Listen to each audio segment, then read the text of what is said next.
We are back with another episode of the Marketing Millennials podcast. Today, I have two guests, Donna and Anna. Donna is a senior director of brand marketing at Gabb, and Anna is from Tatari. And we're just going to have a good conversation about one of the most hot topics in 2025 and 2026 and beyond, which is TV and connected TV. So I'll start with Donna, let you introduce yourself, and then I'll move to Anna. Sounds great. Yeah. I'm Donna Lazaro. I'm the Senior Director of Brand Media at Gabb. I've spent the last 5 years building and scaling our brand media strategy and leading full funnel initiatives to help grow our brand awareness and just support sustainable growth through our marketing channels, and TV being one of those. Anna. Excited to be here. My name's Anna. I'm from Tatari's side. I am a platform team lead here, so work with some of our high growth clients. Excited to be here and chat TV. I think the first thing I want to just lay down the foundation of what Tatari is, Anna, so that people could understand, and what makes it different from traditional TV buying or programmatic only CTV platforms. Yeah, absolutely. So most platforms just sell a slice of the TV landscape. So maybe that's programmatic streaming only or linear only, while Tatari is a full convergent TV platform. So helping brands buy and measure TV across programmatic, streaming, and linear. And it makes it feel a bit more like a digital landscape. So you're able to optimize on a next day basis. So yeah, the platform enables clients to buy all inventory types, which is the biggest differentiator. That could be a highly targeted campaign like a lookalike audience or retargeting, or it could be as big as a Super Bowl spot on NBC. So we connect directly to publishers and avoid the extra ad tech markups. So for a small brand, more budget goes to media versus middlemen fees. And then having everything in one platform also allows us to provide unified measurement across linear and streaming or programmatic, and a true understanding of incrementality holistically across all TV buys and real-time reporting. I think one also, I just want to add on before we get to Donna, but as I know there's different maturity levels between TV. There's people who are just getting started, and then there's the people who are already experienced with TV. So how does it support both everybody in their journey? Yeah, absolutely. So for a lot of first-time advertisers expanding into linear or connected TV for the first time, it can be quite daunting. So we help small brands scale on TV by making TV cheaper to test, easier to manage in-house, and measurable. So they're able to treat it like a performance channel rather than just a brand play. So brands are able to start at modest test budgets, so lowering the barrier to entry. And these brands are able to ramp based on performance, similar to a digital channel. And then for brands in a growth stage, Tatari's platform makes it easy to scale. So say that you are launching into retail, how can we scale TV efforts to support those pivotal moments in a brand's journey? And last but not least, mature advertisers. Obviously, we know there's massive scale potential within TV. So we have specialized teams to support brands in those sorts of stages. So whether they're diversifying their media buys with premium ops, NPE buys, sponsorships, integrations, and then start to begin to think about upfront buys. So same exact platform, but different entry points for brands in different stages. And with that context, thank you for that. And with that context in mind, I want to talk a little bit about Gabb, Donna. So for listeners who may not be familiar, what is Gabb? Who are you building for? What makes your brand different from anyone in the market?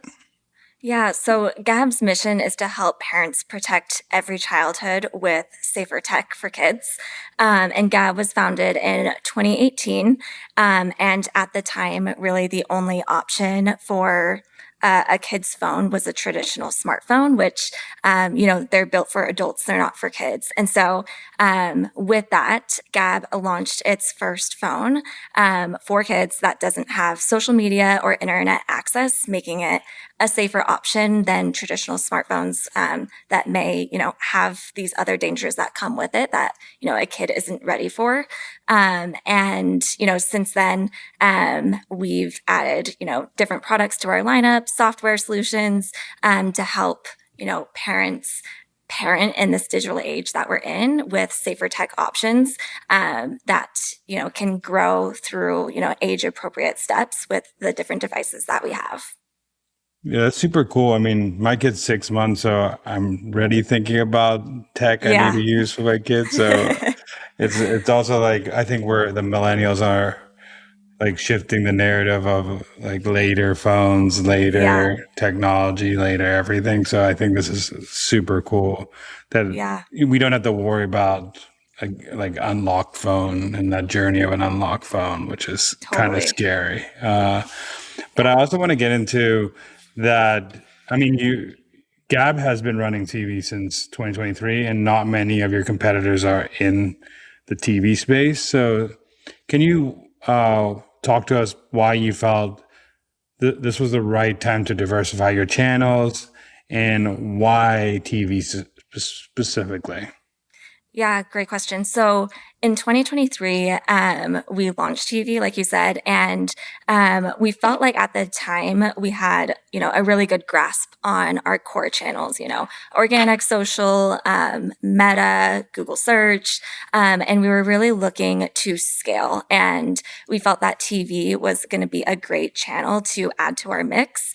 To provide, more reach and scalability to help educate. Gabb is the leader in the category, and so we've been breaking into this new category that people aren't aware of, and so we felt like TV through that different format compared to different formats on these different channels was going to help educate and tell our story a little bit more, as well as, like I said, increase that reach, make people aware of us, build that trust with parents.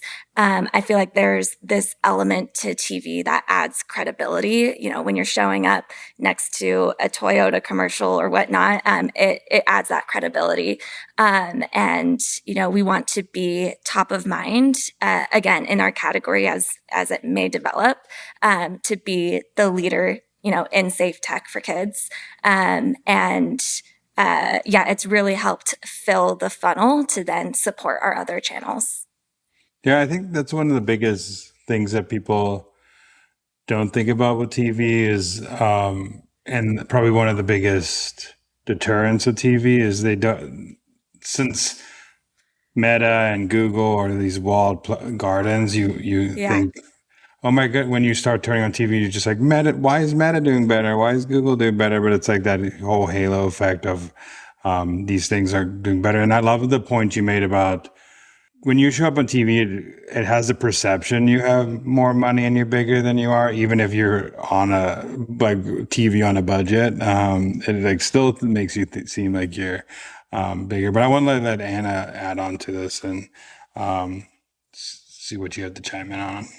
Yeah, totally agree with you, Donna. There's actually e-marketer studies that have validated that credibility that is associated with advertisers that show up on TV versus other platforms. So that is definitely a reason why a lot of advertisers will shift over to TV, on top of the incremental reach, which you also mentioned. And then in terms of that halo impact across other channels that both of you guys talked about, that is something that a lot of advertisers are starting to look at and look at their marketing mix more holistically and how TV may be impacting other channels. So Tatari's data science team actually has a report that can put numbers behind this. So we have a halo impact report that is able to show lift or boost to any other marketing channels that are trackable. So some pretty cool data validation in both of those categories. I also want to ask, I know usually smaller brands have a large percentage of their budget tied to the digital channels. How did that play into the decision-making process of adding TV into your mix? Yeah, so we looked at TV as an additional channel, not replacing any other channel. But yeah, definitely complementary to the core channels that we've been on. And I would say too, a big as we were, vetting different TV agencies and just TV in general, we really wanted. We know that TV. Can be a little bit harder to track compared to like Meta. And so data was really important to us to be able to measure this as we hope to scale it at the time. And so we really looked at what Tatari had to offer in terms of data and what we could lean on and help, data inform decisions. And so it helped grow and helped make that decision to lean into TV, knowing that there was some data to fall back on. Not looking at it in the way of just it must convert immediately, but really looking at it as a long-term play and holistic growth and adding that into our media mix. Yeah, data is definitely leadership's favorite language. Yeah. Yeah, you can't win if you don't have data. Even if the channel is an amazing channel, if you can't show any incrementality lifts, any incremental lifts from that channel, or have any reports, or show that it's helping other channels, they're never gonna trust you on that channel. So I like that. I mean, when you're looking at a channel, you have to look at, and especially in this day and age, is the reporting good? How's the data flowing? Is this platform going to serve that need? So I can go into a leadership meeting with some like ammo and armor. So I don't get beat up in that meeting. Yeah, and I know you mentioned TV was also a tool to build the funnel or fill the funnel. I'm curious to hear if that impacted retargeting pools across other channels, especially as you ramped up scale on TV. Yeah, definitely. We've had really successful big moments with TV, in addition to just core performers. And so definitely, especially during, tentpole moments for us, we've really landed great spots, which has, driven so much traffic to our site. And being able to see that in Tatari's tool, seeing that spike to our website, as well as, other channels, a lift in branded search terms and things like that. And then again, our other channels help pick up, that retargeting piece, and really drive efficiency across a lot of platforms.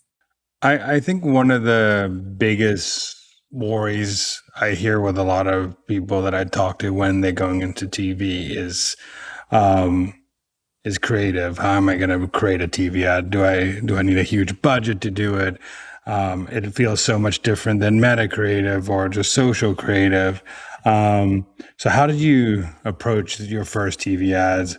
What's your approach to scaling that channel? Yeah, great question. So for us, we have an amazing, creative and copy team. And we put together internally a handful of concepts. And then we partnered with our research team. And we actually, sent out, more of like a survey research form where we sent that out to our demographic. And, ask them questions, after potentially seeing this in a commercial format, how likely would you be to visit, the site and learn more? And so we know we wanted to do, more than one concept. And so we took the research, from that study that we did, and analyzed that internally, and then picked some of those, top performing or just leading indicators from from our demo to then execute on. And, we had a variety. We have one that's pretty serious, one that's a little bit more humorous, and having a variety. We have four concepts, and we have all four, running at the same time. And it's really helped us, test and learn. And we found that, some have landed better on different networks, and, has really just helped holistically shape our brand with the different concepts and frequency and things like that. I'll add one more thing that I see a lot of people doing this very well, especially smaller brands, is, using your existing creative that you have on like Meta and stuff, where people just stitch together UGC, or they stitch together, or when they're doing UGC, they have it in mind that I need to like do horizontal and vertical shots instead of just. I think that's like the biggest thing now is when approaching like a creative meeting or like creating creative assets. It's like, okay, I'm thinking there's a potential this might go on TV, it might go on YouTube, it might go on other channels. Let's actually shoot it in different ways so it's compatible. But I know, Anna, you deal with a lot of like clients with the same exact problem. What are you seeing, and how are they dealing with that creative nervousness, basically? Yeah, you actually took the words right out of my mouth. I was going to ask you, a lot of brands will hear some of the costs associated with creative production for TV. And sometimes, again, that could be quite daunting and a barrier to entry for the channel. So we have quite a few brands that have tested UGC or existing social assets on TV. So maybe picking the top performer on their Meta channel or TikTok or whatever it may be, stitching it together, making a TV spot out of that. Has Gabb tested that in the past, and have you seen success versus some of your more TV specific concepts? Yeah, we haven't. I've loved what you're both saying about UGC, and UGC has done so well on our other platforms. At the time, I felt like maybe in 2023, UGC wasn't as maybe prominent. And so we definitely went more of like the polished route, which has still worked. But we haven't tested UGC on TV, but I definitely have seen just in my own viewing, I've seen brands lean into that quite a bit. And so as we're looking in the future to refresh our creative, I would definitely love to throw a UGC concept in there and see how it does. Yeah, absolutely. And I think the consumer research that you put into the TV specific concept is incredible too, that work ahead of time. And then last question from my side is, a lot of brands will sometimes worry about creative burnout or wear out within TV. But we know TV has longer creative longevity versus some digital channels. So I was curious if you were able to keep that concept that you were talking about live on linear for an extended period of time, maybe like a year plus. Yeah, we've actually been running all four since 2023. We've found that, some are performing better than others. And so, in the Tatari platform, we've been able to adjust those weights and really lean into the ones that are doing better. But I definitely think from my perspective, TV creative can last a lot longer than maybe, burnout on these other channels. And so we're still going strong with the creative that we have, but I think that there's a few indicators that it might be time to look this next year into refreshing some of that. And maybe that makes the upfront costs of creative production for linear specifically easier to digest. Yeah, definitely. Going on this topic on like what spots you have, you're putting connected TV on. I know a lot of brands worry that they're not going to be able, that premium TV is out of reach, right? So what is your strategy around primarily using linear to build success around entertainment networks, co-viewing networks like Nickelodeon or cartoon networks, and sports like playoffs, college football, etc.? Yeah, we've really leaned into the linear side of TV. It's just for affordability and just the reach opportunities. We've booked hundreds of spots in college football, below rate cards using Tatari's tool and just that partnership there. I feel like we've really been able to get great deals on these really large opportunities, high visibility opportunities, and in the beginning, we've really used our budget to lean into fire sale opportunities where, again, large reach that we maybe wouldn't be able to, I guess, afford just upfront, but having that remnant inventory through fire sale opportunities to be able to test into something that we've wanted to, something like American Idol, and be able to get some, leading indicators if this is something to shift budget into, or, maybe it's not a good performance and be able to shift your strategy elsewhere. But yeah, we've continued since we've launched to allocate a budget for testing, and that's kind of fluctuated in how much, but the adding in testing has really helped unlock new networks and audiences that maybe we weren't seeing before. And I just want to ask you something about just like Tatari in general, but like I know I've heard a lot about like sale like spots. What does that look like? Like how do they come up and how they purchased and how does that work when using Tatari? Yeah, absolutely. This comes up for all clients, all stages of their TV journey. It does require a bit of communication, both internally for a brand and communication with your Tatari CSM, just to make sure you're aligned on what budget makes sense, what CPMs make sense, what discount you would bite at, what types of opportunities you're interested in. But essentially, Tatari's media buying specialist team gets past quite a few fire sales or deals, kind of. If there's leftover inventory, maybe you have a week heads up or a day's heads up. So it can happen really quickly, which is why the name is a fire sale. So just having those discussions up front with your client, making sure you're aligned on budget, CPM, et cetera, are super, super important. So when those flash deals do come up for a program that makes sense for your brand and your business, you're able to jump on them. And I think also that price point makes it, again, like an easier entry point. So maybe we're able to build confidence with those types of buys where you have a discount and build confidence that that performance does back out, which allows you to eventually buy future premium opportunities and unlock even larger audiences. I think that's like super smart just in general for brand why brands should have like an allocated special like budget that they can tap into all the time. That's meant for these type of fire sales or quick campaigns or opportunities that go up. I wonder like how's that structured in your budget, Don, for like, okay, a fire sale comes up. I don't have to go through this 10-person approval process. I have to beg finance for money. How's it already set in your budget so I can hop on opportunities, not only for like a fire sale, but any campaign you're running that like you could spend money quickly. Yeah.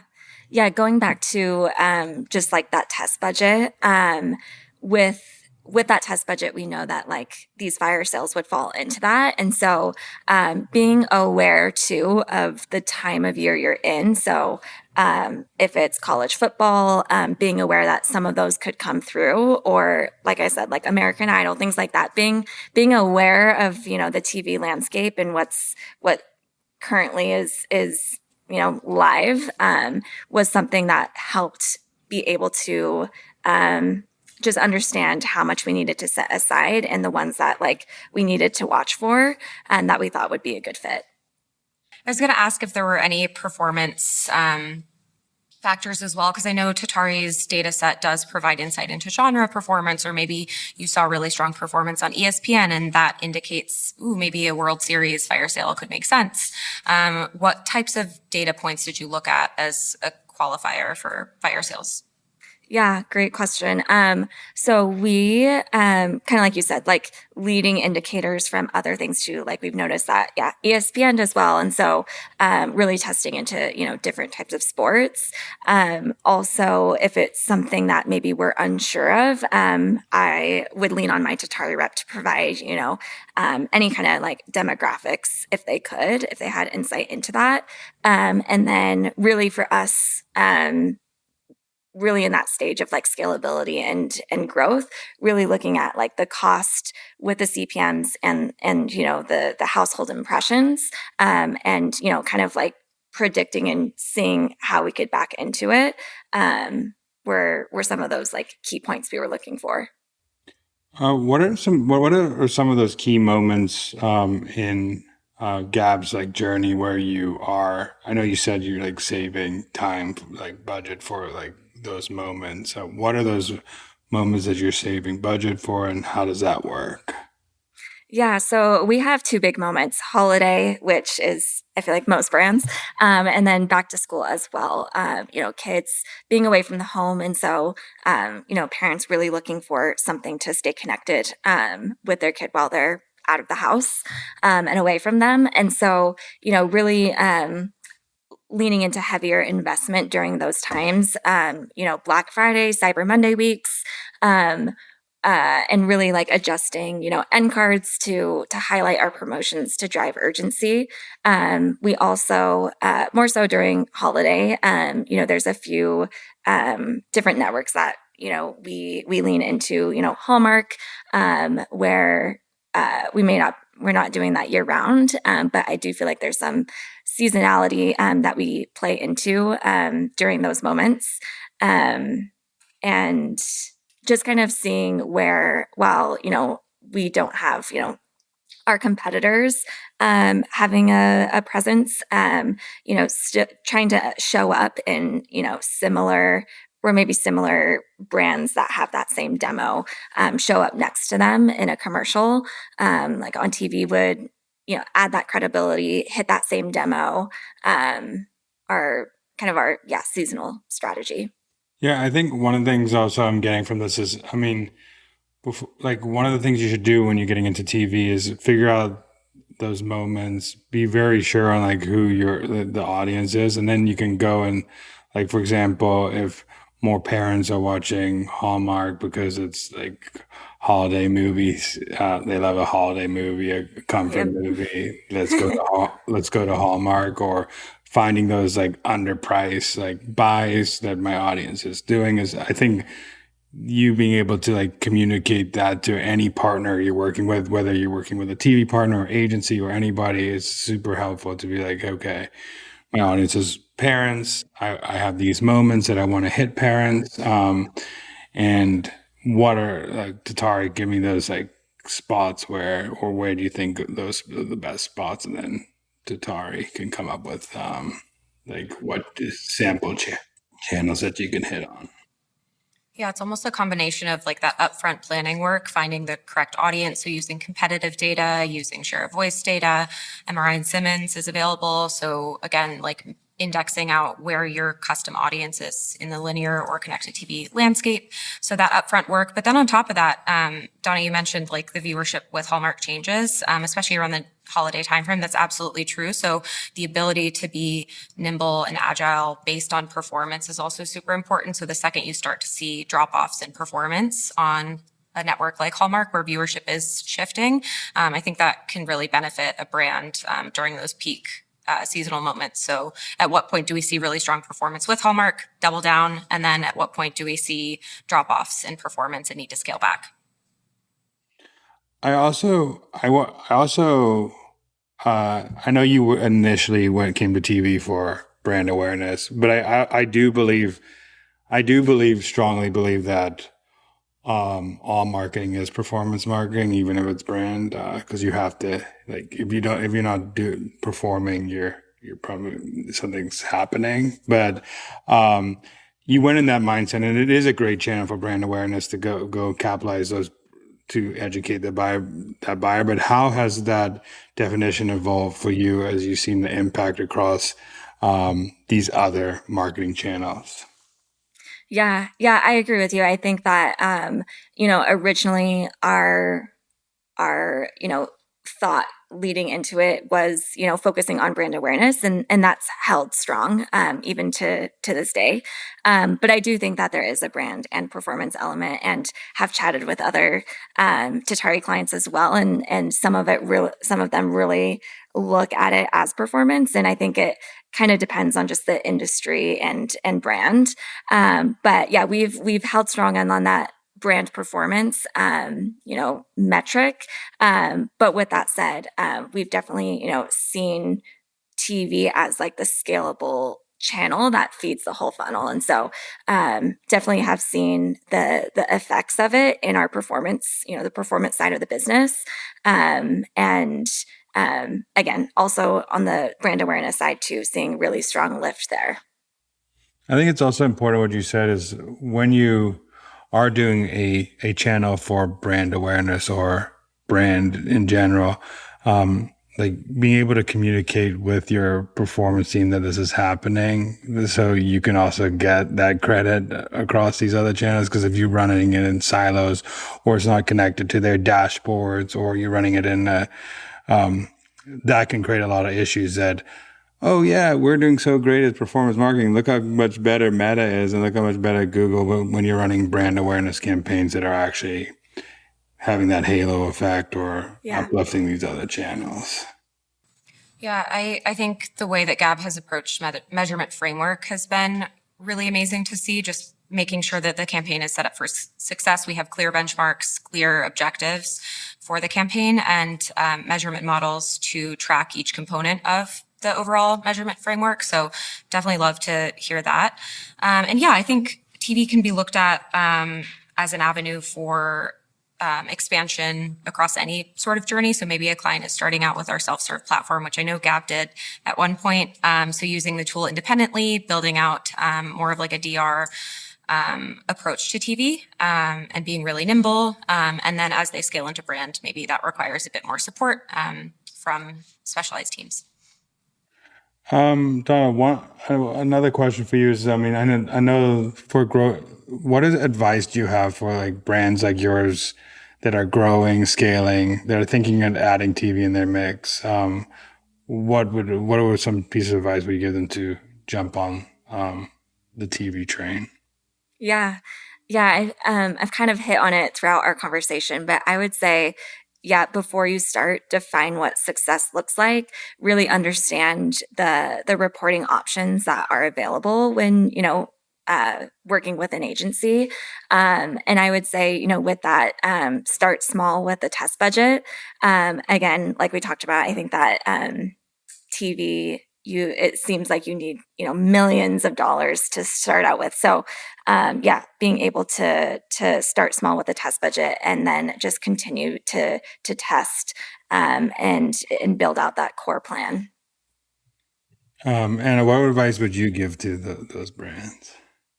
Yeah, I think debunking a lot of the TV myths has been really fun. So the accessibility of data, performance data specifically, the agility that we offer to clients versus some of the locked-in buys that advertisers associate with the channel is exciting to see. And then the independence that our platform now allows for advertisers who are wanting to get into TV but maybe don't have the ability to hire a full-fledged agency or look into upfront buys, NPE, et cetera, and just want to run it like their other digital channels. I think, all to say, I think barrier to entry is lower than expected. And I'm a big fan of letting the data talk for itself and allowing it to really frame up how you optimize your TV strategy. So maybe that looks like you're testing on linear, connected TV, programmatic in the front half. And then as the data tells you a story and a direction to move in,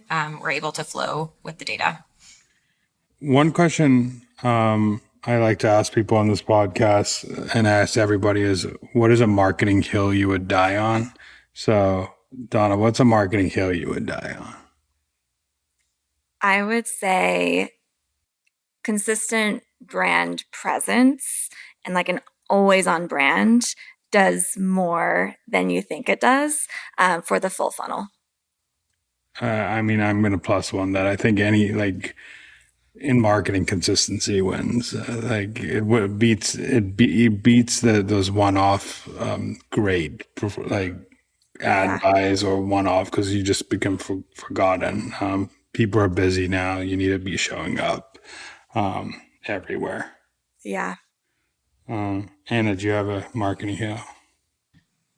Ooh, I do not have one off the top of my head, but I think one that has become more evident throughout my time at Tatari is TV is not just a funnel filler and not just an awareness driver. It can also be used as a DR tactic as well, to drive lower or mid to lower funnel performance for brands and really help brands scale for all areas of their life cycle. So I've seen brands come in as just a small growth brand and have now scaled to big box retailers. So just seeing that full journey has been exciting and counterintuitive to what I previously thought. This was a Super Bowl, but we saw like a lot of DR tactics in the Super Bowl with like Squarespace domains, like telling that like to claim their domain, like in a sly way. You see like Mr. Beast and Salesforce doing like a QR code to win something. You're seeing like more of those DR, and then you're also seeing the top of funnel where you're telling like this emotional story, you're educating people. Raisin Brand educating on like gut health and fiber, but in a funny way, like you do, Donna, with your like testing humorous ad creative. I think you're seeing now, like through all this creative, that you can go direct response, or you can go educational, or you can go in the middle of both, and they all work for TV. Just offer storytelling. And what is it, like what you said at the beginning, what is your goal with TV? Is it a brand awareness, storytelling, educating play, or is it I want a conversion and I want to test out if we can convert some people? So, Donna, where could people find you if they want to connect, or if they want to check out Gabb?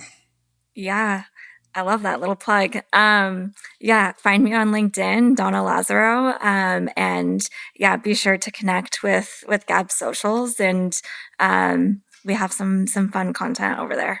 You might see me in your back end soon once my kid starts getting older and I need I to love get it. phones. I love Now it. I'm educated by you coming on this podcast. Yes, we'll see you in 5 years. Yeah, 5 years I'll be there. And how could people connect with you and what you're doing at Tatari? Also LinkedIn. But if anybody wants a platform demo, I obviously am working within the platform team. So love showcasing our product. So reach out on LinkedIn. Thank you both for joining. And yeah, this has been awesome, and appreciate both your times. Yeah, you as well. Thanks for having me. Thank you.